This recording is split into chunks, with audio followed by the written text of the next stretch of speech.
প্রশাসনের বিভিন্ন স্তর থেকে ফ্যাসিবাদের দোসরদের বের করে দক্ষ জনবল নিয়োগের কাজ চলছে। এ ব্যাপারে তথ্য দিয়ে সহায়তা করার আহ্বান জানিয়েছেন যুব ও ক্রীড়া উপদেষ্টা আসিফ মাহমুদ সজীব ভূঁইয়া। বিকেলে অফিসার্স ক্লাব ঢাকা আয়োজিত ছাত্র জনতার গণঅভ্যুত্থানের ৩ মাস শীর্ষক আলোচনা সভায় তিনি কথা বলেন। সব রাজনৈতিক দলকে ২৪-এর চেতনা ধারণের আহ্বান জানান উপদেষ্টা আসিফ মাহমুদ। এ সময় তিনি সংস্কার কার্যক্রমে সবার সহযোগিতার আহ্বানও জানান। শ্রীলঙ্কা আবারও রপ্তানিতে শীর্ষে। জনকল্যাণমূলক কাজে আমলাতান্ত্রিক জটিলতার দোহাই দেয়া যাবে না উল্লেখ করে আসিফ মাহমুদ বলেন, কর্মকর্তা থেকে কেরানি বেশিরভাগই ফ্যাসিবাদের দোসর ছিল, তাই রাজনৈতিক দলগুলোকে এই বিষয়গুলো মনে রাখতে হবে।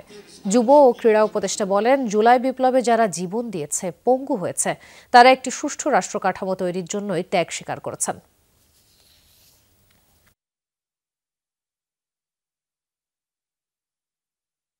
ফ্যাসিবাদের দোসরদের শিকড় অনেক গভীর পর্যন্ত পৌঁছিত।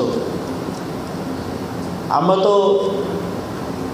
সচিব পর্যায়ে পরিবর্তন করছি, এডিশনাল সেক্রেটারি পর্যায়ে পরিবর্তন করছি, বিভিন্ন অধিদপ্তরের ডিজি পরিবর্তন করছি, কিন্তু প্রত্যেকটা অফিসের কেরানি পর্যন্ত ফ্যাসিবাদের দোসর। আমরা প্রশাসনে যে বিভিন্ন জায়গায় এভাবে দোসরদেরকে ঢোকানো হয়েছে, তাদেরকে বের করার এবং সেখানে সৎ, দক্ষ এবং নিরপেক্ষ অফিসারদেরকে দায়িত্ব দেওয়ার কার্যক্রম পরিচালনা করছি।